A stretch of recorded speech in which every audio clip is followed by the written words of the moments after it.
bismillahir rahmanir rahim alhamdulillahi rabbil alamin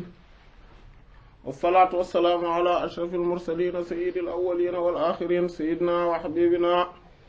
wa shafi'ina wa nabiyyina wa mawlana muhammadin wa ala alihi wa sahbihi ajma'in wa radiyallahu tabaraka wa ta'ala an qutbil arifin imam as-siddiqin abil abbas ahmad ibn muhammad at-tijani wa khulafaihi al-muhtadin wa ahli tariqatihi al-faizin xaasatan sahibul kitabi sayyidi wa qurratu ayni salahuddin amma ba'd. ginnaaw bi ñu sant yàlla julli ci yonent bi alayhi salaatu wassalaam fi nga xamante ne moom la ñu toll ci jotaay bi weesu ci wàllu waa ahlul itlaq ak ahlul taqyid ba tey seen différence bi nga xamante ne moom moo am seen diggante comme niñ ko waxee woon waa ahlul itlaq ñooy ñi nga xamante ne bi nga xam ne sama borom subhaanahu wa taala moom rek mooy ki nga xamante ne dafa am ak tinkeeku ak itlaq ak fireeku maanaam dafa indéfini indéterminé illimité absolu noonu la defee tamit bi mu mboolem li mu bind yëpp nag daf ko def mu nekk loo xam ne dafa tënku maanaam dafa restrictif maanaam daf ko restreindre maanaam daf ko délimiter utal ko domaine de définition domaine d'application utal ko ay maanaam limite daal et que ñi nga xamante ne nag maanaam yooyu yëpp ginnaaw loolu ruux rek la jël ruuxu doomu aadama ci mboolem li mu bind nag ruuxu doomu aadama kese la def mu nekk koo xamante ne daf ko wal ci moom mu nekk loo xamante ne moom tamit dafa am itlaq boobu dafa ubbeeku dafa illimité dafa tinkeeku illimité infini absolu bi borom bi defee loolu nag subhaanahu wa taala ce qui fait que ñi nga xamante ne kon ñoom ñooy waa ahlu taqyid mooy ñi nga xam ne ñoom dañoo des rek ci tënk gi ñu leen tënk ci seen biir yaram yi ci seen xel yi ci seen maanaam ak lépp lu maam ci àdduna bi ci biir créature yi ñi nga xam ne ñoom ñooy waa maanaam ci biir créature yi nag seen ambition tamit dañ koo tënk ñoom seen ambition tout le temps dafay aju ci créature yi tamit maanaam soit ay nit àdduna la ñu doon ndax àdduna mooy seen yitte soit ay nitu àllaaxira lañ parce que àllaaxira rek leen bëgg ay jaam lañ jaamu wala boog ñu nekk ay jaamu loo xam ne de toute façon lu yàlla bind la comme jaamu maqaama lañ wala jaamu fatxu lañ wala jaamu ragal lañ wala jaamu yaakaar lañ maanaam daal alors que waa ahlul itlaq ñoom jaamu yàlla lañ du ñu nekk jaamu keneen et que seen borom subhaanahu wa ta'ala seen ruux kon dafa yëkkatiku dafa seen ambition dafa yëkkatiku ba nga xamante ne nanguwuñu nekk leneen lu dul jaamu yàlla kese wutuñu leneen yàlla nañu yàlla boole ci ñoom. léegi nag seen différence limoon nañ ci différence yi ba yegg si ci 35 voilà fanweer ak juróom ci ay lu teqale seen diggante ñoom ñaar ñu ne kon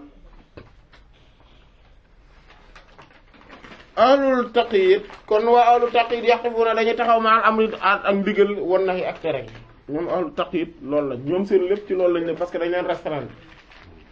waa ahlul itlaq nag léegi lan moom mu ne ñoom yanzuruna dañuy xool ilal irada ci namm yàlla maanaam ñoom namm yàlla la ñuy xool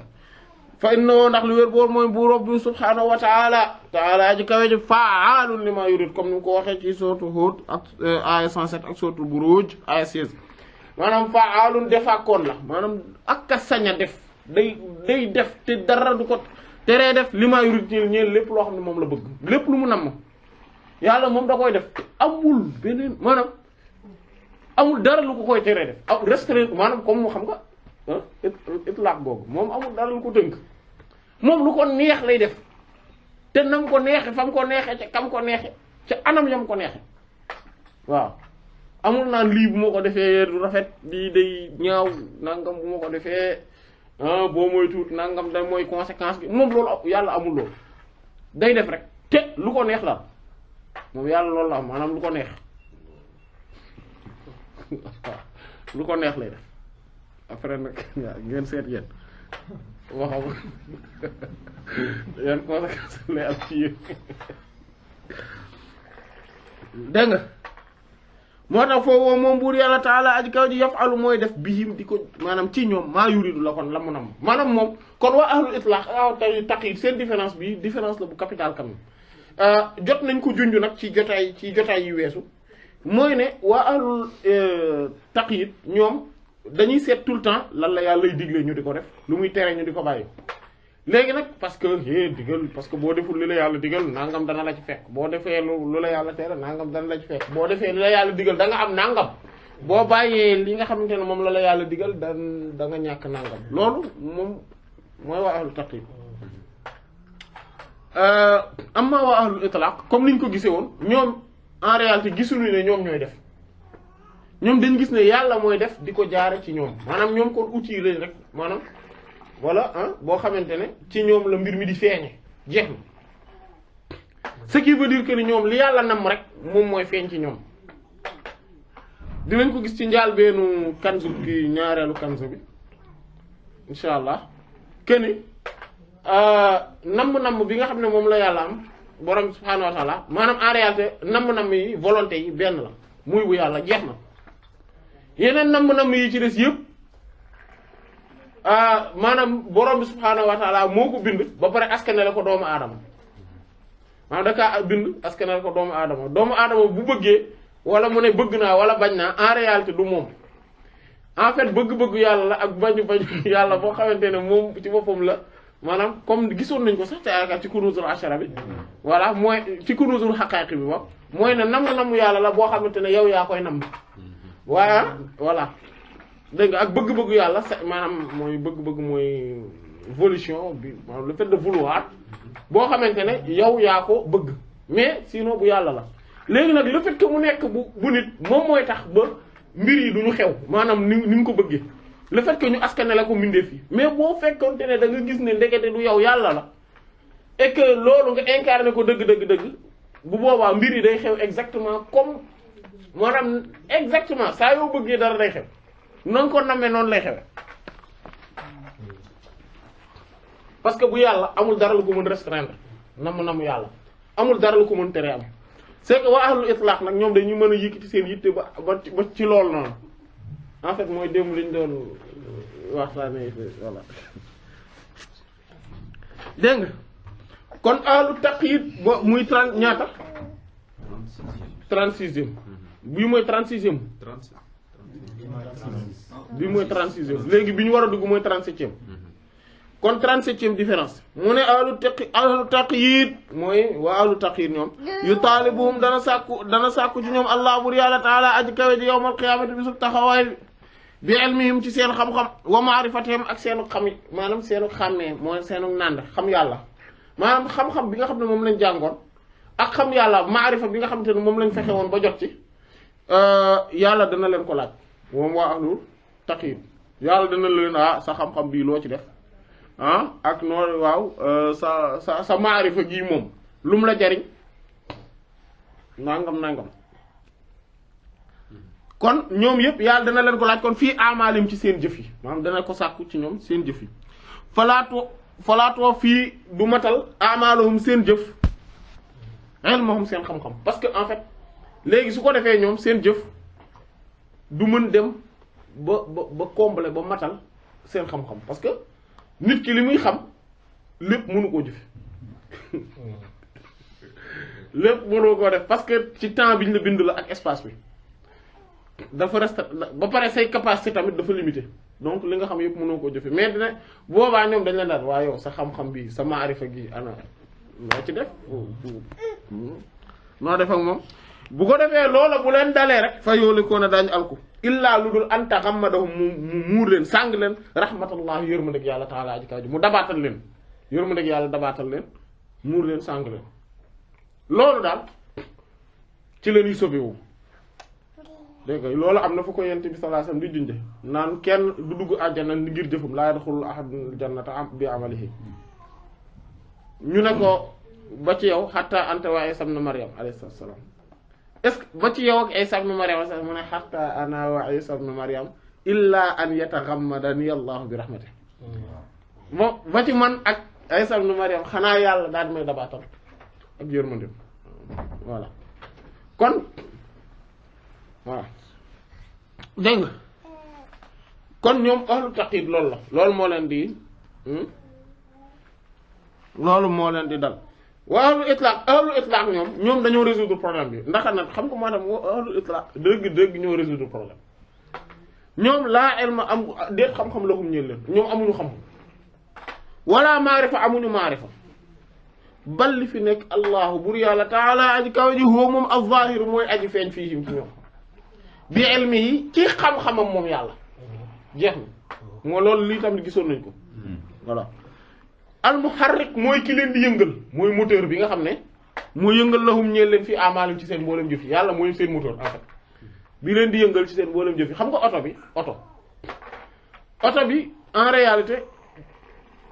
moteur bi rek moom mooy responsable daanaka ci fu muy jëm ban côté lay jaar et cetera maanaam ak nu muy dawee vitesse bi ak yooyu moteur bi la rek bu moteur bi tegee ne dootul dawati moteur en fait moteur mooy li nga xam ne mooy def action mouvoir maanaam mooy yëngal moteur loolu la nga xam mooy li yëngal voilà donc en fait yàlla nag ñoom yàlla mooy kii seen moteur maanaam mooy ki leen di yëngal jeex na maanaam moo tax ñoom dégg nga moo tax fal ilmu xam-xam maanaam bi nekk ci ñoom xam-xam bi ñoom kenn ci ñoom bu fekkente ne boroom xam-xam la da ngay gis xam-xamam boobu en réalité du xam-xamam ilmuhu xam-xamu yàlla la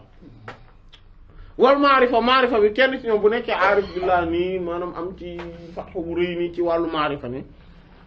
en réalité maarifa yàlla la dégg nga loolu maanaam dañ ko ci déggaale waaye mu ne wal fi'lu jëfam fi'lu bu jëfu yàlla la maanaam moom seen jëf kon kooku jëfam yépp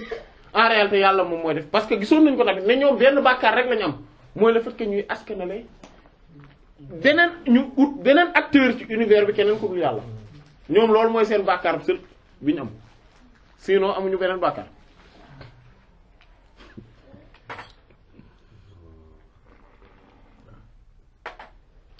ahlu taqyid ñoom muy 38e différence iza badat bu feeñee ayatul azama mandargay màggaayu yàlla borom al ilahi gay ko te buur yàlla subhaanahu wa taala màggaayam gi nga xamante ne réyaayam bi ëpp maanaam mooy magnificence maanaam le fait qu'il est magnifique moom yàlla le fait qu'il est sublime loolu su feeñee ci ñoom maanaam kéemaan yooyu signes yooyu indices yooyu su feeñee ci ñoom raaw dañuy gis maarifahum seen mboolem maarifa yi ñu amee woon mooy xam nand yi ñu nandoon yàlla maanaam le fait que ñu doon gis yàlla à travers lu nekk ci mbir yeeg yooyu loolu day daal di mujj a dellu si nekk nakira ak riir ak nakira mooy en fait mooy ñàkk a xam maanaam mais xam nga bu ma nee kii xaw ma ko bu ma nee diw mii de xaw ma ko maanaam mooy reconnaître uma ko mooy ñàkk reconnaissance voilà mooy le fait que mu am benn mu am une certaine indéfinition par rapport ak man moom ci mbir mi voilà ko waaw bu ñu nee la ndax xam nga diw ak ndax ñàkk nga koo xam maanaam nakira googu mooy réere googu nit kiy réere le fait que mbir mi nekk loo xamante ne da nga naan ah lii de dama koo réere complètement moo tax munkar xam nga al ma'ruf ak al munkar loolu la ñu wax al ma'ruf mooy lu ñu xam maanaam loo xamante ne mooy lu convenable loolu la ñuy wax ma'ruf xam nga bu ñu naan al amru bil ma'ruf wan nahyi anil munkar dañuy mooy digle al ma'ruf mooy lu baax maanaam wax lan mooy lu convenable mooy loo xamante ne ah waa dëkk bi de maanaam société bi laa bëgg a wax maanaam jullit ñi maa la boog ñi seen xel normal waaw ñoom xam nañ ko maanaam mooy ma'ruf loolu da lu ñu xam la ci ñoom ñi seen xel normal lu ñu xam la ci ñoom ndax jikko ju rafet la lu baax la mooy digle lu baax léegi nahyi anil munkar tere loo xam ne al munkar mooy loo xam ne dañ ko mooy en fait mooy loo xam ne dañ ko riiri mooy ci mu ngi jóge ci nakira googu mooy loo xam ne en réalité ñi baax ñi xamuñu ko ñoom loolu bokkul ci seen affaire ñi nga xam ne ñoom ñoo normal ñoom loolu bokkul ci seen affaire mooy mooy munkar moo tax xamuñu ko dañ ko riiri complètement du dugg ci seen cadre imagination loolu moom mooy munkar mooy comme li Omar ibn Abdul Aziz waxoon radiyallahu anhu ci affaire ngóor jigéen yi mu ne bu dul woon li aaya alxuraan yi maanaam ñëw nettali ñu ne loolu existé woon na suñu xel du ci dem suñu xel du xalaat ba dem ci ne loolu mën naa ne ndax loolu munkar la munkar la maanaam loo xamante ne la lu ñu xamul la maanaam ñi baax léegi nag nakira mooy contraire u maarifa en fait ilm contraire bi mooy jahl maanaam riir mooy ignorance mooy contraire u savoir science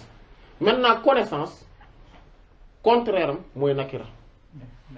méconnaissance voilà mooy méconnaissance donc nakira loolu la maanaam kon ñoom seen maarifa yëpp day daal di wëlbatiku dellu nekk lu ñu nekk nakira dégg nga waa absaruute moo tax ñooñ ñooy waa ahlu taqyid ñoom en fait ahlu taqyid mën nañoo am xam-xam bu bari mën nañoo am maarifa bu bari mais sauf que buñ demee ba gis ne maanaam ba yàlla feeñal màggaayam maanaam ci anam goo xam ne ñoom mosuñu ko imaginer rek affaire bi day daal di wëlbatiku day bouleversement day am ci ñoom seen xam-xam yëpp day daal di wëlbatiku nekk ak réer seen maarifa maanaam li nga xam ne ñoom dañ ko jàppe woon maarifa loolu day daal di wëlbatiku nekk ak ñàkk a xam yàlla dëgg-dëgg dañuy xam ne dañu comprendre rek te ñoom mosuñu xam yàlla moo tax kuy jàpp ne moom xam na yàlla c'est parce qu'en réalité xamu ko parce que boo demee ba ñàkk koo xam ba yegg ci degré ñàkk a xam ne mënoo koo xam waaw xam nga ko soo waaye boo jàppee ne xam nga ko muy réere nga ko waaw moom nag al ajzu anil idraku maanaam yëg gi nga yëg ne damaa lott ci am accès ci yàlla accessibilité boobu nga dem ba yëg lott gi te pourtant sori nga ci mbir mi nga yëg lott bi loolu mooy wane ni en réalité d'accord loolu nag boo demee ba yëg loolu mooy en réalité xam nga ko nag léegi nag voilà loolu mooy am nga accès ci moom léegi beneen xeet la loolu la waxoon yent yàlla Daawuda alayhi salaam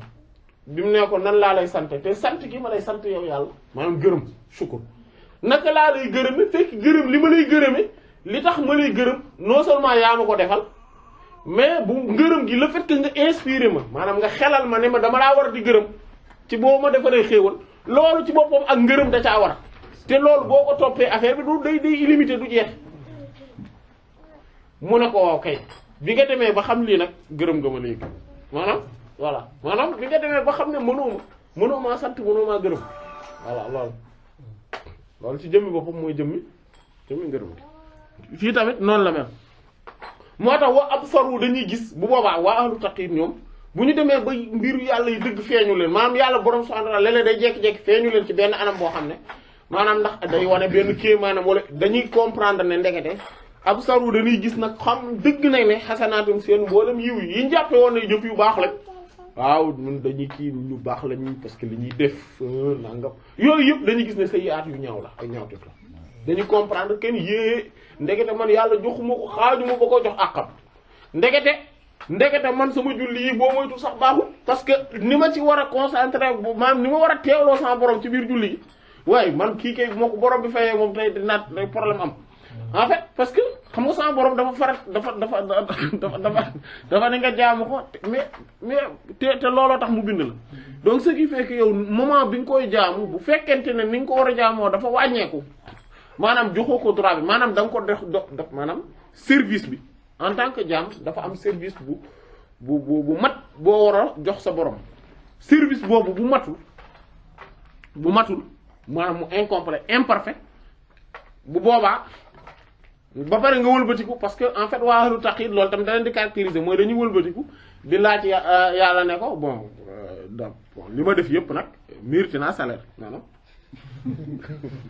ah mérité naa ñu fay ma bon loolu ce qui fait que ñoom bu ñu leen fayee li ñu def maanaam borom subhaanahu wa ta'aala dana la ok léegi est-ce que ixlaas bi nga waroon a am ci sa biir jaamu yàlla gi est-ce que am nga ko léegi ah est-ce que ixlaas googu am nga ko maanaam sell tegi ci jëf ji non seulement ci jëf ji mais ci yéene bi ak ci sa xol ni nga waroon mel moment bi maanaam xaal bi nga waroon nekk moment bi nga xamante ne moom nga doon def jaamu yàlla gi est-ce que matal nga ko bu boobaa su la yàlla laajee loolu rek da ngay daal am problème parce que xam nga lu tax parce que yàlla màgg na màggaay goo xam ne kenn mënu koo jox àqam munoo def dara ba ne matalal naa ko àqam mënta ne donc loolu moom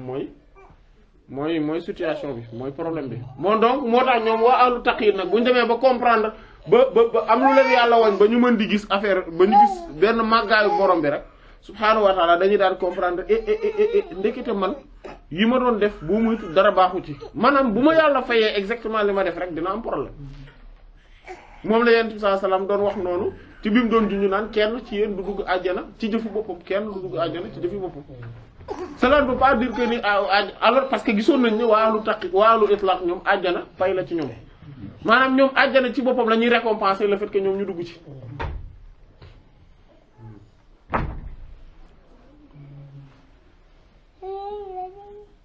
dégg nga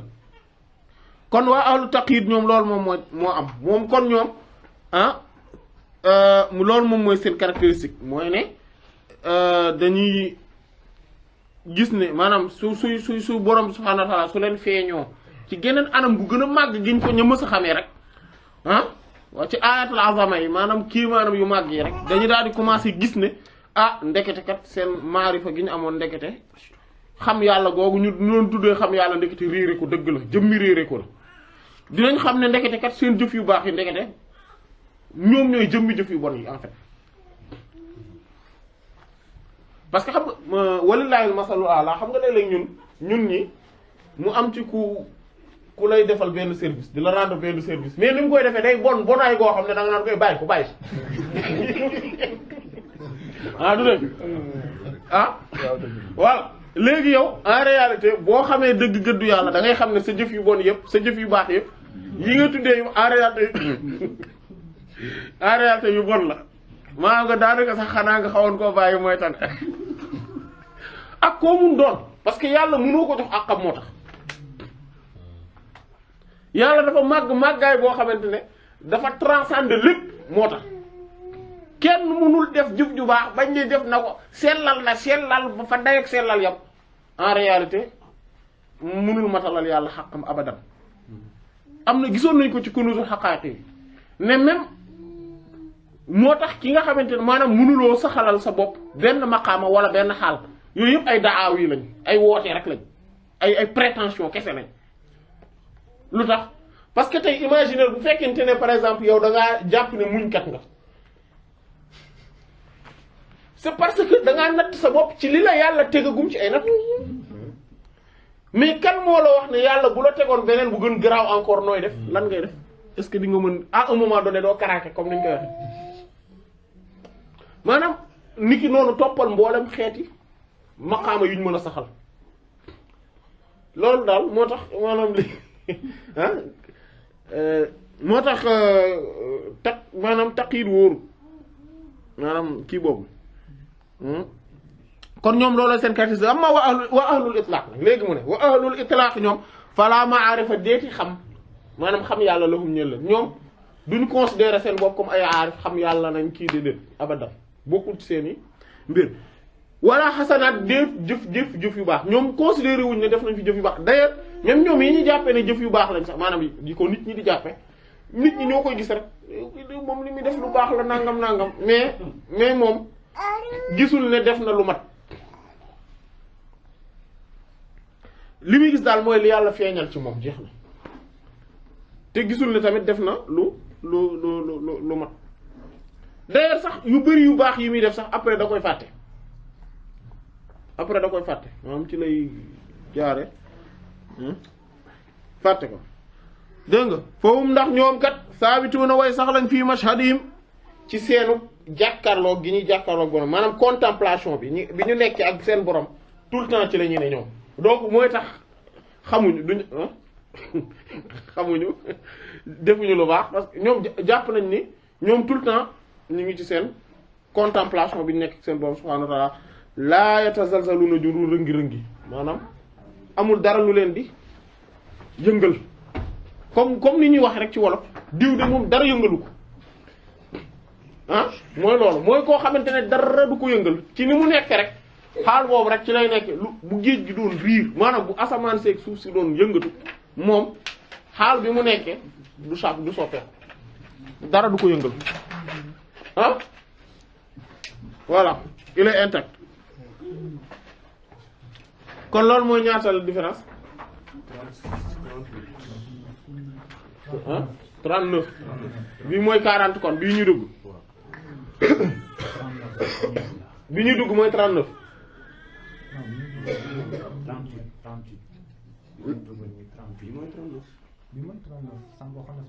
waaw kon bii mooy 39 kon bii ñu dugg mooy 39 ah 38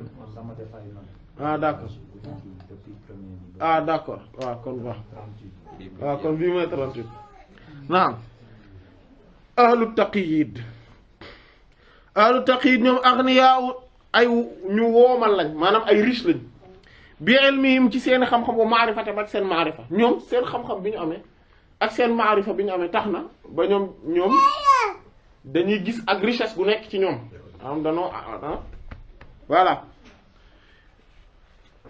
waaye ñoom seen richesse googu xinan ak woomal la maanaam richesse la goo xam ne doo sabaanam al faqra mooy ñàkk woomal la goo xamante ne contraire bi moom mooy lan mooy ñàkk waawlul itlaq ñoom waaw ñoom nunu mel aghniyaun ñoom ay woomal na ñoom ñu am lañu ñu riche lañ mais pas parce que dañoo am xam-xam bu bari moo tax ñu jàppe seen bopp dañu riche pas parce que dañoo am maarifa gu rëy moo tax ñu jàpp ne dañoo riche waaye billaay ci yàlla lañu riche yàlla mooy seen richesse boobu moom yàlla ñu yàlla def boobu yàlla nekk suñu richesse allah al ghina moo tax ñoom woomal richesse gi ñu amee riche woomal googu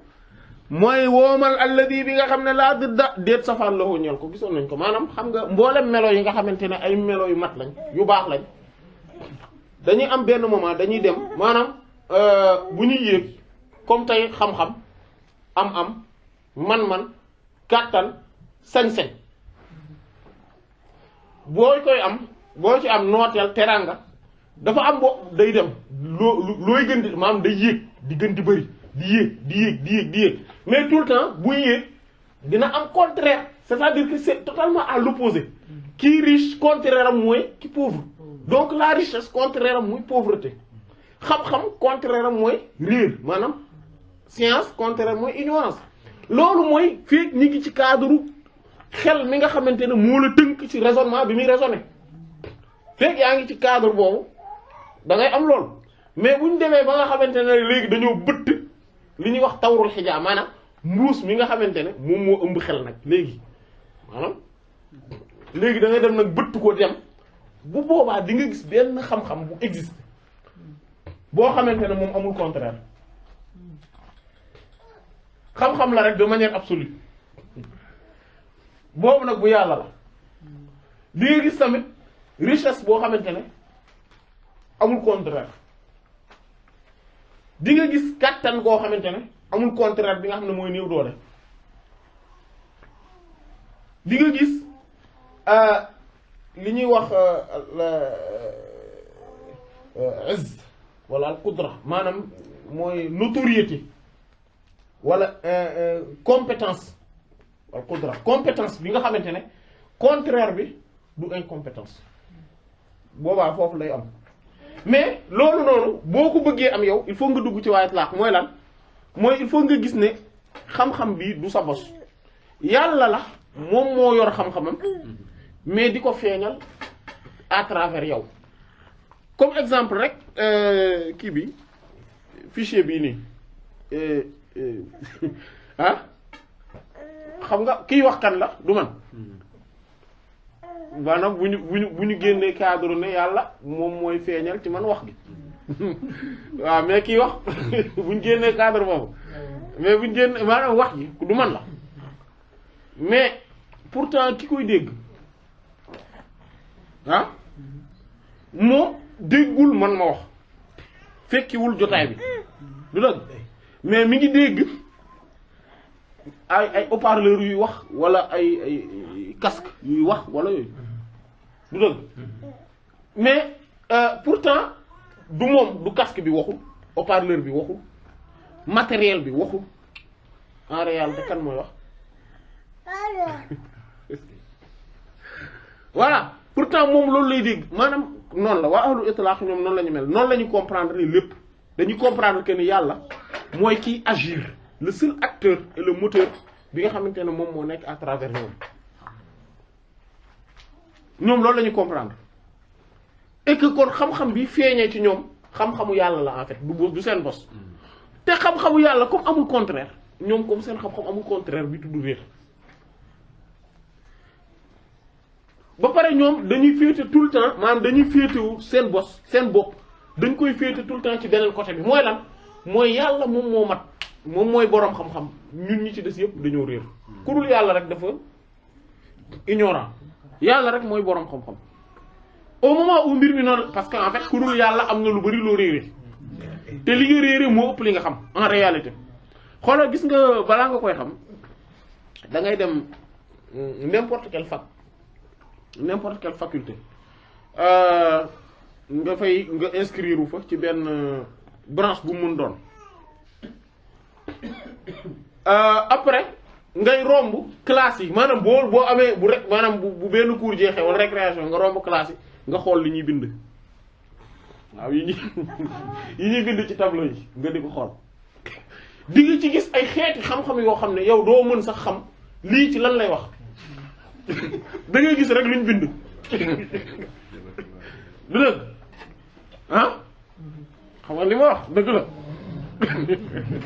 da ngay gis ay xeetu xam-xam yoo xam ne doo xam ne lii ci xam nga ni lii daal domaine scientifique la parce que gis nga ni ñu bindeeg yooyu égal yeeg signes yeeg yooyu mais xamuloo ci ban domaine lay wax wala soo xamee domaine bi muy wax tamit yow mënoo xam li muy wax lu muy tekki te loolu mooy domaine zahir yi ce qui veut dire que ci zahir rek loo xam li nga réeri moom foofu non mais maanaam ñu jël même nombre de personnes yi nga réere mais ñoo ëpp junni yoon mais wala ay millions de fois nombre de personnes yi nga xam mais ñuy dund rek laa wax ak yow ñi ci dëkk bi rek waxuma ñi ci bitim réew ñi nga bokkal fi nga dëkk nombre de personnes yi nga réere ñoo ëpp fuuf et cetera mais toppal loolu kon yow loo bari xam-xam bari na loo réere mais nag soo defee ne sa xam-xamu yàlla la en fait en réalité jël doo réere xam-xam bi nga am amul contraire bu tudd réer sauf que nag yow le fait que ngay jàppe sa bopp comme étant ku réer kii yàlla moo mat léegi ce qui veut dire que ni kon yow li nga xam en fait du sa bos comme que yow réer mooy sa côté yàlla da lay gën di xamal di la dool ne ngay gën di xam parce que loolu la ba pare nag bu leen yaakaar ne ki yàlla di dolli xam-xam dëgg daf koy dolli xam-xam par benn affaire bu muy xam par jour ñaari affaire yu muy xam par jour du loolu de ay junni mbir yu muy xam par jour lay doon de telle sorte que li mu xam bu ko bëggoon xamale bu ko bëggoon jàngale moom dundam loolu du ci xaj abadan ñoom noonu la ñuy mel parce que lan moo tax parce que ñoom dañoo féetewu ci côté bi ñu réere yàlla di leen xamal et que yàlla li mu leen di xamal ñoom yeneen ñi ci des ñoom ñooy maanaam comme ñoom dañu jàpp ne dañoo réer ce qui veut dire que ni ñoom comme côté réer lañ nekke amatuñ contraire u xam maanaam ñoom xam-xam am parce que comme ñoom féete nañ ci contraire bi ba pare féete nañ ci côté contraire ba pare ni ki noonu ki nga xamante ne moom jàpp na ne amam yëpp amu yàlla la moom amul dara moom féete nañ ci côté wu pauvreté ba pare donc moom richesse gi mu am contraire bi tuddul pauvreté parce que amul contraire parce que moom voilà ce qui veut dire que nag yàlla da koy dolli rek moom en fait mu di ko dolli rek affaire yi gën di bëri rek mais du ko yëg tout le temps day jàppe boppam comme ku pauvre parce que ci kanamu yàlla la yàlla xam nga yàlla lépp loo teg ci kanamam sikk nekku ci ne day lan day annulé wu devant l'infini lépp luñ jël devant l'infini day annulé wu waaw ah dégg nga moo tax kon ñoom waa ahlul itlaq ñoom noonu lañ mel kon ñoom aghniyaaw dañoo woomal billaahi ci yàlla alghina woomal alladi bi nga xam ne laa dëdda amul safaan la ko ñëw ahlu taqyid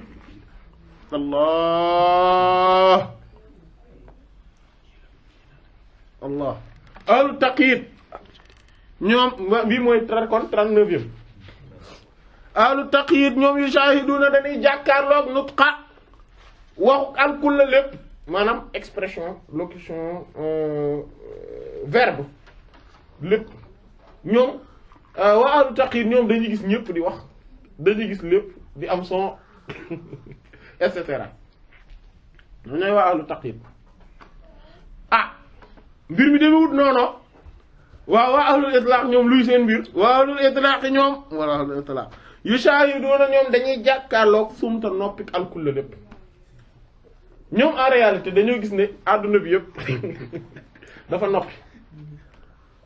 garab yi yëngatu son bi ñuy def xam nga loolu façon expression la nit ñi wax ji ñuy wax bruit yëpp li ñuy def dégg nga rajo bi li muy wax waaw ah ak Seydina waaw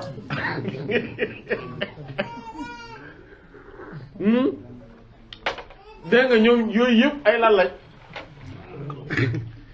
en réalité du dara lu dul kàddu borom bi subhaanahu wa ta'ala bu mu feeñal ci ñoom adduna bi cosaanam moom mooy dafa noppi mooy dafa inexistant yàlla moo feeñ à travers ñoom mu ñu feeñ yàlla moom mooy maanaam kon son yi ngay dégg yëpp moo tax ku bokk ci ahlu taqyid ahlu itlaq moom loolu lay comprendre lu mu dégg rek waaw moom kooku yeewu waaw ok da ngay toog ñun ko defee waaw dafa waaw kon baax la dégg dégg kon ñoom loolu la ñuy def ñoom dañuy gis ne lépp dafa noppi en réalité li ñuy dégg ki ñu dégg muy wax à travers kii ki gis muy wax à travers yu yëpp borom bi la subhaanahu wa ta'ala moo tax ñoom dañoo jàpp ne sax même comme ni ñu ko gisoon ci kunuzul haqaa'iq yi mooy alsinatul xalqi aqlaamul xaq làmbinu mbindeef yi ñooy xalimay borom bi làmbinu na mbindeef yi ñooy xalimay borom bi maanaam làmmin yi bu ñuy wax ci nit du defuñu lu dul ne maanaam ah diw kooku ku baax la kooku jàmbaar la kooku sell la ku sell nga borom xam-xam bu rëy sax ko waaju baax nga maanaam xalima yàlla la seen làmmiñ xalima mooy maanaam yàlla mooy wax maanaam mooy wax ni nit ki mel à travers seen làmmiñ ah diw moom kooku non kooku dafa doy waar kooku dafa dëng boo xam ne pire dëng la yàlla mooy def description la bon léegi nag loolu nag mën na nekk parfois ñu wax ci nit ki loo xamante ne dafa ñaaw te fekk moom loolu nekkul ci moom bu boobaa moom ni mu koy gisee mooy day gis ne moom nii la yelloo woon a mel yàllaa ko melal neneen moom loolu lay gis maanaam loolu moom mooy dëgg-dëgg li mu yelloo woon mel mais yàlla moo ko melal nu baax ni kon du moom yàlla la dégg nga léeg-léeg tamit boo boobaa nag li la yàlla yi le fait que mu xam ni nga mel na la doy bu la loolu doyee ne ah yàlla xam na bu fekkee ne loolu dalal na la sa xel alhamdulilah bu loolu dalalul sa xel nag xamal ni musiba bi la dal ci le fait que nga jàpp maanaam ngay naqaru li ñi ci des wax wuuteeg te sa xel dalul ci li yàlla xam ci yow ci lu baax boobu musiba moo gën a rëy jëmmi wax ju ñaaw gi ñu wax ci sa kaw.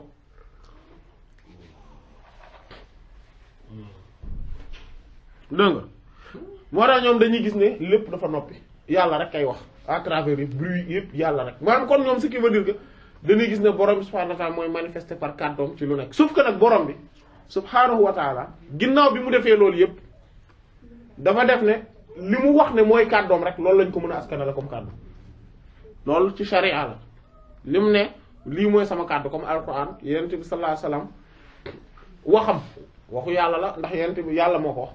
in huwa illa wa ma yantiqu anil hawa in huwa illa wahyun yuha yonent bi sallallahu alayhi wasallam du wax mukk ci bànnee xam lépp lu mu wax rek wahyu la ko yàlla wax donc loolu yooyu noonu moom la ñu askanale ah dañ koy askanale borom bi subhaanahu wa taala li nga xamante ne moom la borom bi wax voilà léegi yi nga xamante ne nag du waxu ñeneen ñi ci des la ci charia dañ ko leen koy askanale mais dans la réalité yàlla moo feeñal wax jooju à travers ñoom moo tax ñoom loolu la ñuy gis dañuy gis ne lépp dafa toog noppi ba pare amul dara lu yëngatu yàlla rek moom mooy yëngal di def lii di def voilà ñoom loolu rek la ñuy gis yàlla daal moo nekk di wane réalité yi di feeñal lu ko neex di bañ a feeñal lu ko neex et cetera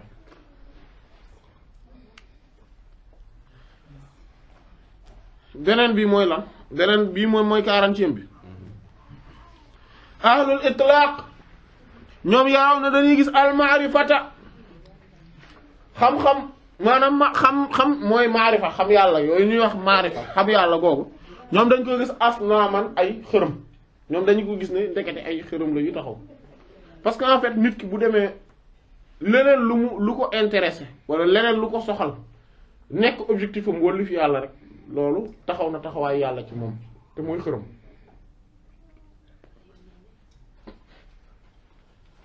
dégg nga wala elma xam-xam moom aslaman dañ koo gisee comme mooy aslam mooy bant yooyu ñuy sànni di def sort di jeu de hasard yooyu ñuy def ngir mën a te yooyu yëpp benn baaxul ci kon ñoom contrairement ak ahlul itlaq kon bii 40e ahlu taqid bokk bii mooy 40e bi ahlul itlaq 41e bi kon ñoom yaquluna dañuy lekk min yadillaahi ci loxol yàlla wa yashrabuna te dañuy naan min yadihi ci loxol yàlla ñoom loxol yàlla la ñuy gis ne moo leen di saxal ñuy lekk moo leen di jox ñuy naan waaw ahlul itlaq la waaw c'est parce que ahlu taqid da ngay comprendre lan la mooy contraire la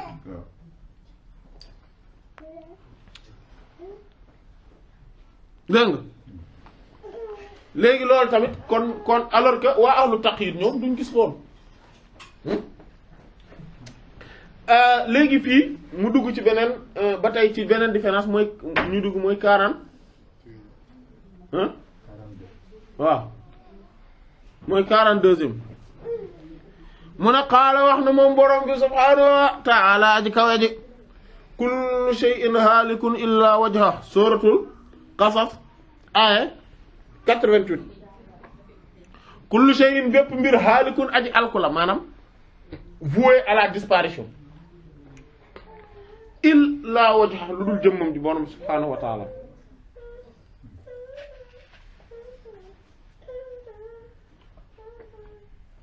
dégg nga borom bi mu waxee lool waa ahlul itlaq dañ ci am wàll waa ahlul taqyid am ci wàll kon bi mooy 42e différence mooy kenn ku ci nekk dafa am wàll goo ci am muy seen différence ahlul taqyid ñoom nasibuhum seenu wàll seenu cër minha ci aaya bi mooy kullu shay'in bépp mbir haalikun aji alku ji la maanaam aji jeex la aji def maanaam voué à la disparition à l'anéantissement lépp lu am loolu la mel kon ñoom seen wàll loolu la parce que ñoom buñ fi pare buñ deewee dee nañ jeex na seen dara dootul yéegati seen xam-xam du yokk seen xam yàlla du yokk seen jëf yu baax du yokk et cetera ba mu des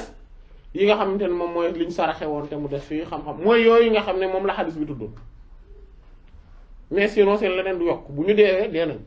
lépp lu ñuy def nañ ko def léegi bala ñëw dee parce que bu ñu deewee c'est bon c'est fini du dëgg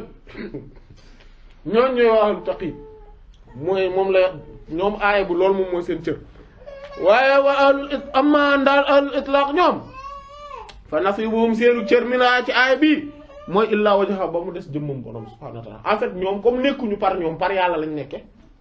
seen dara du jeex. beneen différence bi mi ngi amee ci beneen aaya bi borom bi subhaanahu wa ta'ala ne xaala wax na moom borom bi buur yàlla subhaanahu wa ta'ala ji kawe ji ci sourate Yunus aaya 26 mu ne lilladina ñeel na gaa yi nga xam ne ahsanu dañoo saxoon dàq ci rafetal wala doon nañu rafetal ci alxusna maanaam mooy àjjana mooy lu rafet maanaam mooy àjjana maanaam lu rafet la leen di yàlla di fay mooy hal jazaa'ul ihsan illa al ihsan est-ce que lu baax dinañ ko fayal leneen lu dul lu baax déedéet mais jëf ji nga def tamit te mu baax yàlla bu la koy fay dina la fay lu baax muy àjjana ji mu lay fay mais sauf que bu la koy fay maanaam même ci àdduna da la koy fay du nul la même ci àdduna du nul jëf ju baax da la koy faye lu ëpp li nga def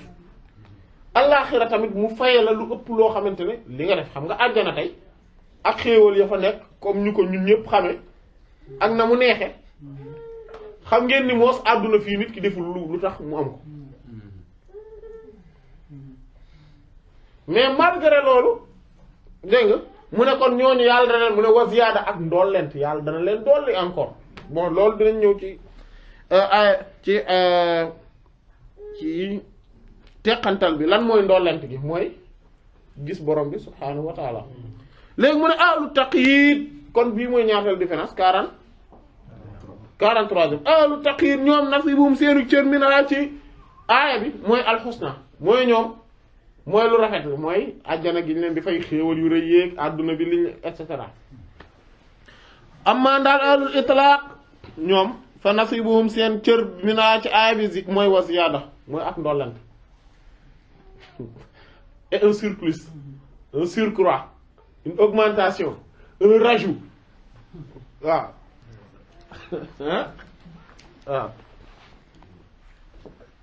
ahlu taqyid dégg nga kon loolu la maanaam kon ziyaada boobu ndollent kooku mooy gis borom bi subhaanahu wa ta'ala comme ni mu ñëw ci hadith bu nekk sahih imam Bukhari rahmatullah yonent bi sallallahu alayhi wasallam daf ne al-husna huwal janna wa ziyaada mooy an-nazaru ila wajhillah wala an-nazaru ila Allah mooy xool bi nit ñi di yàllay may ñi nga xamante ne ñoom ñooy waa aljana yi ñuy xool borom bi subhaanahu wa ta'ala mais maanaam ñi nga xam ne ñoom waa àjjana lañ te ñoom maanaam bokkuñu ci maanaam àjjana rek moom mooy seen affaire ñooñu noonu bu leen yàlla yóbboo àjjana dana leen wan borom mais du ñëpp la yàllay wan boppam comme maanaam de telle sorte que maanaam ci bépp anam maanaam ci façon yëpp du ñëpp tolloowuñ ñëpp nuroowuñ du fréquence du ci fréquence du ci anam tamit kenn ku ci nekk da ngay gis yàlla selon ni nga koy gis en réalité moo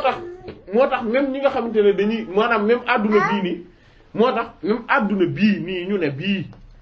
sax bii sax nit ñi dañuy gis yàlla bii ñu ne parce que xam nga lan moo tax parce que xam nga gis borom bi subhaanahu wa ta'ala mais du gis ak bët parce que bu gis ak bët moom kenn werantewul ne yàlla duñ ko gis abadan loolu d'ailleurs ku ko wax sax dangay mujj nekk udhuka maanaam koo xam ne ak maanaam da ngay reeru maanaam da ngay ridicule voilà yàlla nañu yàlla sàmm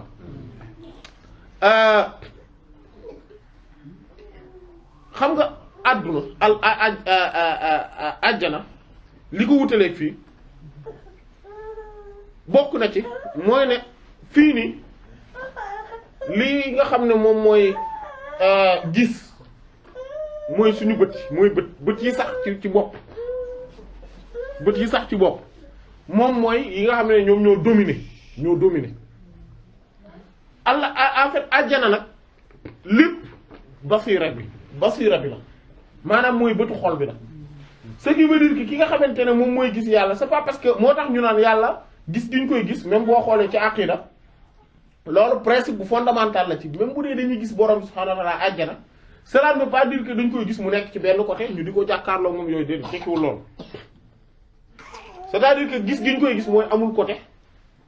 sans am nu mu mel sans jëmm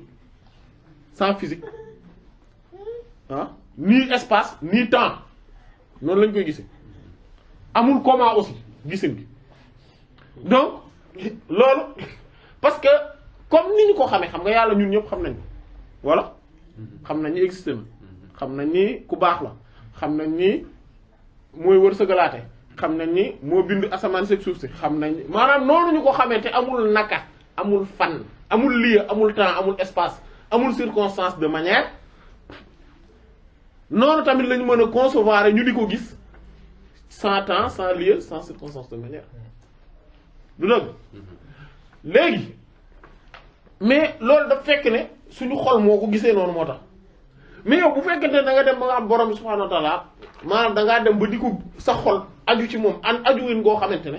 maanaam àjjana nit ñuy gis yàlla bu ñu gis yàlla c'est parce que foofu basira maanaam bëtu xol moo am doole moo tax moo dominer ci kaw bët bii di sax ci bopp c'est-à-dire que ruux yi xam nga fii nii àdduna ruux yi ñoo nekk ci biir yaram yi mais àjjana yaram yi ñoo nekk ci biir ruux yi ce qui veut dire que ni moo tax nit ki da ngay gis mu am ruux yaram yu bare nekk ay place yu wuute yu bare en même temps di defandoo ay mbir yu bare parce que ruux yi moo dominer c'est-à-dire que baatin bi moo dominer zahir bi fii nag zahir bi moo dominer baatin bi léegi ce qui fait que nit ki bu demee nag ba bëtu xolam dem ba puissant am benn doole bi day gis borom bi subhaanahu wa ta'ala ci anam kooku tamit c'est-à-dire que da koy gis ak bëtu xolam ak basiram maanaam gis yàlla maanaam gis ko en tant que maanaam ci ay turam ak ay meloom loolu mooy la ñuy wax mooy loo xool gis yàlla ci loolu moom la ñuy wax mooy ahlul mushahada mooy shuhud boobu ñuy wax mooy contemplation bi témoignage bi loolu la mais li tax defoo ko li tax maanaam gisoo ko mooy le fait que nga accroché wu ci affaire adduna yi rek ci adduna bii kese mais wala boog ci mindee famille mais sinon yàlla dara yiiru ko yàlla dara gisoon nañ ko yàlla dara yiiru ko ba tax gisoo ko lu dul yow yaa yiir sa bopp par rapport ak moom mais moom mi ngi ni faa moom mooy ki feeñ mooy al zahir moo feeñ à travers lépp lu feeñ mooy al batin moo nëbb à travers lépp lu nëbbatu maanaam kon naka jekk maanaam mi ngi nii yàlla jege na jege goo xamante ne nee na sama jaam yi buñ la laajee samay mbir mais man dama jege fa wax na ne man dama jege fa wa idha sa'alaka ibadi anni fa inni qarib borom bi gën na garaaw loolu sax mooy moom moo la gën a jege sa buumu xol wa huwa aqrabu ilayhi min hablil warid moo la gën a jege sax sa buumu xol kon jege na jege gi mu jege dafa rëy rëyaay goo xamante ne subhanallah en fait li tax lan mooy problème bi mooy léeg-léeg mooy tout le temps yàllaa ngi wax ak yow tout le temps yàllaa ngi lay feeñu nga di ko gis mais da ngaa jàpp ne leneen ngay gis moo tax lii mooy sa problème en fait le fait que bis boo comprendre ne kii wax ak yow ak ki lay feeñu ak kii wax ci sa xol yàlla la rek loolu mooy nekk nga aarif boo comprendre ni yàlla la rek nekk nga aarif waaye fekk comprendre rooguloo ko rek le problème bi day persister ci wàllu gis boobu comme waa ahlul islam waaw dañ xam ne dinañ gis borom bi aljana wala buñ ko xam buñ xoolee xadis bi boobu ni mu guddee ba borom bi di leen wax dama leen di dolli leneen lu dul aljana waaw ne lan moo gën a rëy lii daal est-ce que ñoom bu dañuy xam wala du ñu xam wala bu ñu yeggee foofu la leen borom bi di non mais fii lañ koy gisee déjà balaa ñuy dem non fii nii rek déjà ak seen maanaam ak ndax lan ak seen basira mais gis boobu tekkiwul non foo mu leer gis googu tekkiwul ne day toog ak mat toog nii ñuy jax kii ñuy waxtaan mooy di ko lëng ñu kii déedéet comme ni ah non maanaam mooy damay gis à travers yi feeñ muy wala yi nëbbu may gis ay turam ak ay meloom loolu lay tekki maanaam damay gis mbir mu nekk bu ma ko gisee ma gis ay turam ak ay meloom nit ku nekk nag selon ni nga xamee yàlla noonu nga koy gisee aussi comme dinañ ko gis insha allah mooy xadis boobu nga xamante ne moom moo nekk d'ailleurs ci saxiix yi maanaam ne borom bi subhaanahu wa taala yawmal qiyaamati day ñëw gaa yi gis ko mais duñ ko xàmmee bu ñëwee ci anam goo xamante ne bokkut ak nañ ko xamee woon parce que kenn ku ci nekk am na bu ñu waxee yàlla rek am na benn image boo ko xamee mais léegi bu ñëwee ci anam goo xamante ne yow xàmmee woo ko noonu nga ne ñoom bu boobaa dañ naan ko ñu ngi ñaan yàlla musal ñu ci yow yàlla nañ yàlla musal ci yow ñun ñu ngi fii du ñu yëngatu fii ñu ne la ñuy ne ba suñu borom ñëw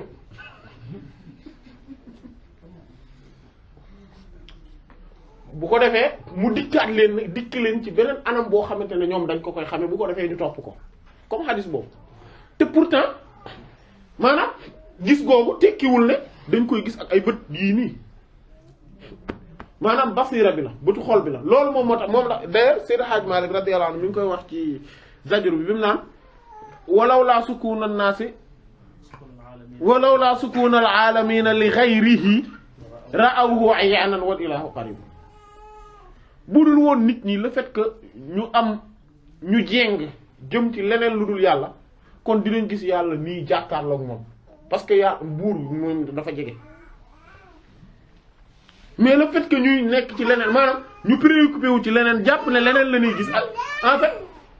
c'est comme si maanaam c'est comme ku jàkkaarloog walilahi masalu ala mais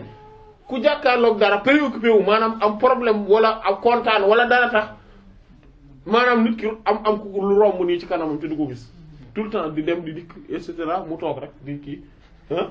parce que dafa am lu mu fixé loolu préoccupé ko de telle sorte que ñu romb ko dugal léeg-léeg sax ngay gis na def nii pour mu doog la gis sax waaju lu la gis parce que tellement borom bi feeñoo na la ci anam gu ne mais gisoo ko lu tax parce que wax na ak yow ci nu ne mais dafa bëgg nga xàmmee ko rek mais le fait que xàmmee woo ko nag kooku vice bi mooy da nga foog ne leneen ngay gis da nga préoccupé wu ci leneen moo tax mais su dul woon loolu moom rek ngay gis duñ ko gis. Intuition lu muy signifier ci kaw moom. Intuition maanaam. donc léeg-léeg am lu ñëw sa xel. waaw xam nga intuition maanaam mooy luy ñëw sa xel loolu xaatir lañ ko tudde xaatir mooy idée xawaatir yi dafa bari dañoo bari nit ki idées yi rot ci xolam en fait ci xol la ñuy rot idées yi tout le temps dañuy tourner dañuy ñëw bu ñëw beneen dem bu ñëw moroomam dem bu ñëw moroomam dem bu ñëw moroomam dem maanaam bu ñëw day romb dem moom ak ku toogoon fii ci buntu kër gi nii wala ci buntu di xaar arrêt bi ci bus bi ay nit di ko romb di dem ñoo yem wala ñu koy nuyu fekk néewoo koy kaay taxaw goy ngeen waxtaan du taxaw day dem yoonam idées yi ak xalaat yi noonu lañ mel xawaateer noonu lañ mel saa yoo leen waxul ne leen saa waay waaw yow naka waa dëkk ba nangam kii yow lu fi maanaam toog waxtaan ak ñoom doo dem loolu moom moo tax yooyu nag dañuy rot ci nit ki yooyu yëpp tamit ay borom bi moo leen di yónni ay rusul lañ yu borom bi di yónni yooyu yëpp ay façon lañ yu lay borom bi tamit di feeñoo ci geneen anam mais aussi yooyu dafa am yoo xam ne yu bakkan lañ yoo xam ne yu seytaane lañ yoo xam ne yu malaaka lañ ak yoo xam ne yu borom yu yàlla lañ yi nga xamante ne ñoom ñooy yu bakkan yi yu bakkan yi ñoom ñoo lay digal yu maanaam yi nga xamante ne dafa aju ci sa bànneex voilà lii neex na def ko lii neex na bàyyi ko neexut bàyyi ko ak yooyu mais yu bon lay doon yi nga xamante ne ñoom ñooy yu seytaane yi ñoom ñoo lay digal ñoom côté bi ñu lay digal rek moom mooy loo xamante ne musoo ko def bàkkaar boo musul def wala bàkkaar boo ci ñoom ñu ñëw waaye saa waay waaye lii dégg nga koo xooli ji waay nangam et cetera yow da ngaa nooy bopp lool sa morom yëpp a ngi def nangam ak nangam yow nga kii mel ni yow bokkoo ci et cetera maanaam ak tamit maanaam lépp loo xam ne daal dafay aju ci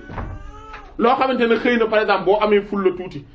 doo ko def moom mu jéem laa wan côté bu bon bi côté bu baax bi c'est-à-dire que day ñëw xool wan la ko ci benn angle bu rafet nii wala yooyu wala loo xamante ne non garaawul c'est que xam nga àdduna rek la moo tax lii nangam nag yooyu noonu maanaam yëpp yi nga xamante ne dafa maanaam du bànneexu bakkan kese maanaam dafa laaj benn personnalité maanaam personnalité mooy jouer ci loolu seytaane moom bu ñëwee ci yooyu la lay dugal yi nga xamante ne moom mooy malaaka yi moom moo lay digal li dafa xaram bàyyi ko li dafa dagan def ko yàlla nag maanaam xaatir yi maanaam xalaat yi maanaam yi jógee ci moom yooyu ay ci lañ maanaam mooy yi nga xam ne day tax nit ki muy aj xolam ci yàlla xawaatir ilaahi noonu lay mel léegi ñoom ñëpp boo leen xoolee 70 000 lañ 70 000 lañ par jour la ñuy ñëw mu tolloo même nombre de malaaka yi nga xamante ne ñoom ñooy wër baytul ma'mur mooy kaaba gi fi mu nekk ci kaw juróom-ñaareelu asamaan dañ koy wër même kaaba gii nii dañ koy wër en fait c'est parce que borom subhaanahu wa ta'ala dafa am ay kër ñeenti kër la am kër bu njëkk bi moom mooy baytul ma'mur bi ci des moom mooy baytul izza mooy fi ñu wàcce woon alquran foofu la alquran di juñ naan inna anzalnahu fi laylatul qadr wàcce nañ ko ci laylatul qadr fa lañ ko wàcce woon avant ñu koy wàcce ci par ndànk-ndànk nag ci yonent bi sallallahu alayhi wasallam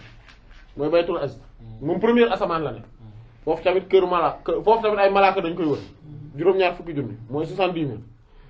mu am beneen néeg mooy kaaba gi bu kaaba gi bii nag moo gën a tedd moom rek moom boobu bii mooy bii ñuy miin waaw bu kaaba gi bi fii boobu tamit malaaka yi dañ koy wër 70 000 chaque jour foofu tamit fa la loxol yàlla ne ndeyjooram boobu ndeyjooram yaminullah comme ni mu ko waxee xajaratul aswad mooy pierre noire mooy ndeyjoor yàlla ci kaw suuf waaw dégg nga boobu moo gën a tedd mais mu am quatrième bi moo gën a tedd yëpp mooy xolu ku ko gëm yàlla ne mu xajuma ci asamaan yeeg suuf si waaye maa ngi xaj ci xolu jullit sama jaam bu ma gëm 70 foofu loolu mooy sirru bi nekk ci 70 000 idées yi di ñëw di rot ci sa xol saa su ne léegi nag yow yaa war a def tout ba nga xamante ne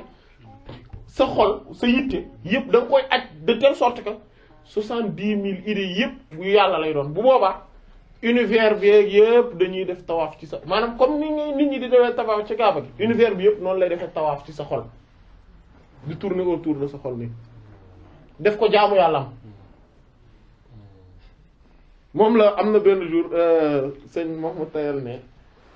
dama shérif bi radiyallahu anhu dafa nekk fële ci Iskandar yi mooy Alexandrie muy waxtaan ak moom téléphone ne ko Alexandrie day foofu kii mi ngi fa ndox géej mi ngi fa te jaamu yàlla maanaam xool ndox di géej gi ni di ko xool nii muy loolu xeetu jaamu yàlla la xam na xeetu jaamu yàlla boobu shérif bi ne ko mais nag man géej gi mooy jaamu yàlla ci xool gi mooy xool waaw après beneen kii ñëw ne ko benn waay maa ngi gis beneen waay ñëw naan ko waaw mais géej gi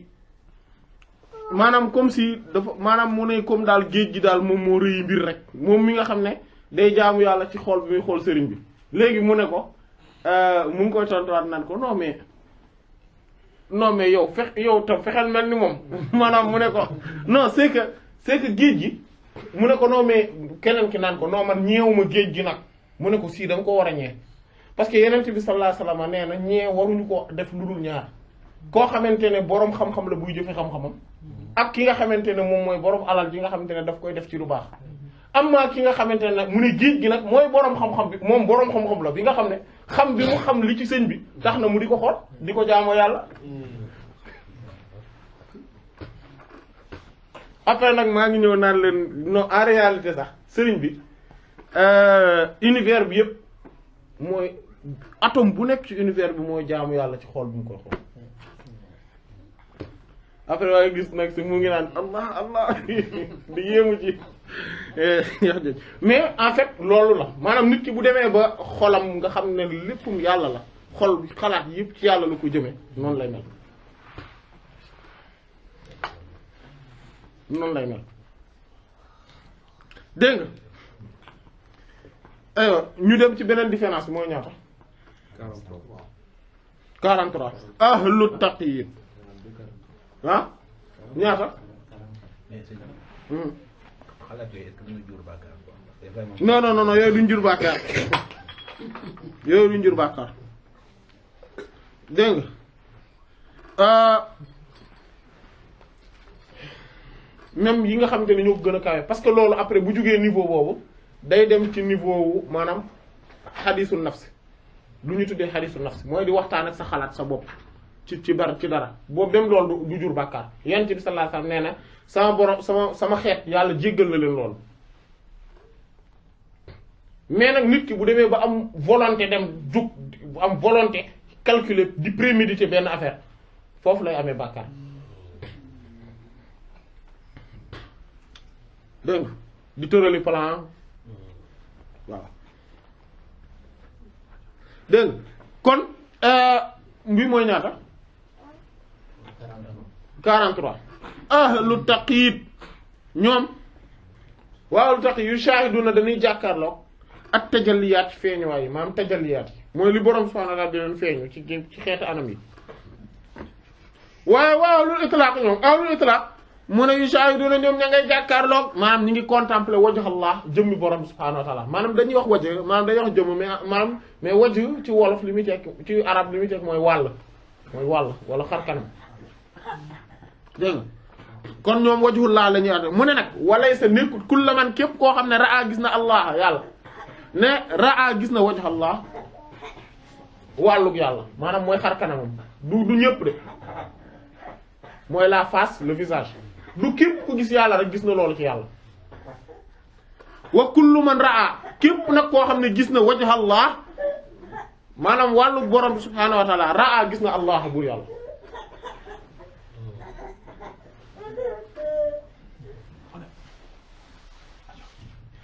mu ne moo tax waa ahlul itlaq ñoom fa in nazaru su fekkente ne dañuy xool bu ñuy xool rek fa ilayhi ci yàlla la ñuy xool jëme ñoom bu ñu xoolee dara yàlla la ñuy gis mooy li ñu doon wax léegi wa in sami'u bu ñu déggee fa minhu ci yàlla la ñu dégg mooy yi ñu dégg li ñu doon wax léegi rek wa in aqilu bu ñu xalaatee fa anhu ci moom la ñu jëlee seen xalaat allah wa in fakaru bu ñuy settantal maam réfléchir di xalam fa fii ci yàlla lañ koy def ci lépp ci yàlla lay doon wa in alimu bu ñu xamee fa iyaahu yàlla rek lañ xam xamuñu leneen maanaam li ñu xam mooy yàlla ndax lan ndax maanaam ni yàlla nekkee ci feeñoo ci mbir yooyu et cetera lépp le fait que lépp mu gis ne lépp du dara lu dul turu yàlla yak ay meloom wa in amanu bu ñu gëmee fa bihi yàlla lañ gëm fa huwa moom yàlla al mutajalli mooy kiy feeñ fii kulli wajhin ci gépp wàll lépp lu ne moom mooy ki feeñ à travers loolu wal matlubu moom mooy ki ñuy sàkku min kulli aay ci bépp mandarga signe bu ne signe ak indice bu feeñ rek yàlla moom la ñuy seet maanaam lan moo ma ci indiqué yàlla loolu la ñuy seet moom la wal manzur mooy ki ñuy xool ilayhi jëm ci moom bi kulli aynin ak bépp bët wala ci bépp nekk-nekk wal maabudu mooy ki ñuy jaamu fii kulli maabudin ci bépp ku ñuy jaamu maanaam kii jaamu en réalité kii jaamu dara en réalité yàlla la jaamu même bu jaamu woon xërëm bi gën a mag yàlla lay jaamu li tax mooy tey boo jëlee benn bant wala benn statue wala benn xeer wala ab tàkk-tàkk nga ni dama koy jaamu kii sama yàlla la pourtant bàyyi nga fi yeneeni statue bàyyi nga fi yeneeni lan xeer bàyyi nga fi yeneeni tàkk-tàkk te jaamu woo leen mais bii nga jaamu lan moo tax parce que en fait yàlla moo la forcer comme bëggoo ko jaamu jaare ko ci yoon bu baax bi moo la forcer pour nga jaamu ko mais à travers caaxaan bi nga jaamu ko par force à travers caaxaan bi moo tax boobu xeetu jaamu yàlla nag boobu moom d'ailleurs day yóbbu boroom safara boobu façon mooy ndax mais pourtant yàlla la maanaam parce que moom divinité bi la doon jaamu te comme en fait yooyu duñ ay divinité yàlla rek mooy divinité bi c'est parce que dafa manifesté wu ci ñoom ba ñu gis ci mbir moomu divinité le fait que ñu gis ci affaire boobu divinité moo tax ñu di ko jaamu sinon suñ ko ci gisul woon duñ ko jaamu du dëgg voilà loolu la baat boobu di tekki kon wal maqsuudu mooy ki ñuy jublu fil ghaybi ci kumpa wa shahadati ak ci maanaam ci teew maanaam ci li ñuy laal mooy monde intangible ak monde tangible impalpable palpable mystère de l'invisible ak visible wal mahbubu moom mooy ki ñu sopp fii ay nit ci jëmmi kulli muhibbin képp aji sopp en réalité nit ki bu soppee yàlla la sopp en fait moom nag mën na foog ne leneen la sopp wala keneen la sopp mais en réalité yàlla la sopp à travers lu mu sopp ndax yàlla moom mooy ki ñuy sopp léegi moom moo feeñu à travers ki ñu sopp moo tax nit ki sopp kooku parce que yow tey par exemple boo demee ci benn magasin di jënd ay sac par exemple sac bii li tax ma jënd ko te bàyyi fi moroomam yi ci des yépp mooy am na lu tax soit daa gën a moins cher wala dafa gën a rafet wala dafa gën a adapté ak samay bëgg-bëgg en tout cas am na lu tax moo tax ma gën ko sopp par rapport dem jënd ko du dëgg léegi loolu nag sopp en réalité kon borom bi moo la feeñu à travers sac boobu comme état ki ñuy sopp parce que moom rek moo fi nekk loolu moom moo tax loo gis lu nekk rek gis ne ndekete maanaam essence mbir moomu yàlla rek la loo gisati yàlla lay doon da ngay gis yàlla dégg nga maanaam ci boobu anam lañ ko waxe mais waxuñu ne damay toog ak moom di kii jàpp ci sikkim bi xëcc et cetera waxu caaxaan yooyu waxuñu loolu yàlla nañu yàlla sàmm fa jami'ul alami mboolem adduna bi la woo ñel na ko moom yàlla dong mu sallin di aju julli mboolem adduna bi ñu ngi julli yàlla allah lépp loo gis rek mi ngi julli yàlla di ko sàbbal wa ilayhi ci jëm ci moom saajid di ko sujjóotal lépp ngi sujjóotal yàlla fu mu toll en permanence loolu moom moo tax même ki en fait ki xamul day foog ne moom dafa sujjóot après jugat wala xol bi déedéet dafa am rek ñu yàlla wan ne ñoom ndeketi musuñoo denc di sujjóot te leneen nit musul denc di sujjóot ak ñoo xamante ne gisuñu réalité boobu loolu rek la moo fi nekk mais en réalité lépp dafa mës a nekk naka jekk di sujjóotal yàlla la taxoon yàlla bind ko ci mission boobu ci lay nekk te ci loolu lay nekk ci anam goo xamante ne mënu ko bañ tey gis nga tablette bi bu bañoon fonctionner pour boppam munu bu ko bëggoon du ko mun parce que lan moo tax parce que yàlla daf ko bind ak fonctionnalité yi mu àndal yëpp pour muy def loolu léegi moo tax lépp tamit wa bi xam di ci sant ci di ko sant mu sabbih ma ngi koy sàbbal maanaam ci anam sàbbal ko ci la dëkk ci dëkk aji sàbbal ko la boobu mu sabbihun aji sàbbal ko la kon bi xam di ci di ko sant fal alsinatu moo tax làmmiñ yëpp bi ci moom naataqa la ñuy waxe moo tax làmmiñ yëpp ci moom la ñuy waxe wal qulubu xol yi bi ci moom haimatun maanaam aji téyeey lañ maanaam dañoo jaaxle waa ashiqa ak sopp ko sopp goo xamante ne dafa dañ cee xër xol yëpp noonu lañ def moo tax kenn bañul yàlla en fait ñàkk ko maanaam ñàkk conscient ci ay mbirum moo tax moo fi nekk nit ki noonu kenn xamu ko moo tax ñëpp dañoo jaaxle maanaam ñëpp dañoo téyeey mooy dañu éblouir en fait dañoo nekk ci dañu éblouir ci le fait que xol yëpp dañoo éblouir ci mbiru yàlla wal albaabu maanaam xel yu ñor yi yu mooy saal yi mooy saal boo xam ne saal waaw voilà mooy xel yi nga xamante ne maanaam dañoo màgg c'est-à-dire que dañoo rëy lool ñoom fii ci mbiru yàlla xaa yora maanaam dañoo jaxasoo xel yi dañoo dem ba xamatuñ fu ñu jëm maanaam dañoo jommi ko comme niñ koy waxee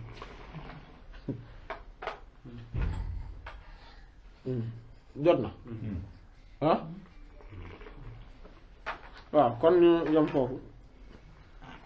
wallahu ta'ala a'lam wa sallallahu ala sayyidina muhammadin wa ala alihi wa sahbihi ajma'in subhana rabbika rabbil izzati amma yasifun wa salamun ala al mursalin walhamdulillahi rabbil alamin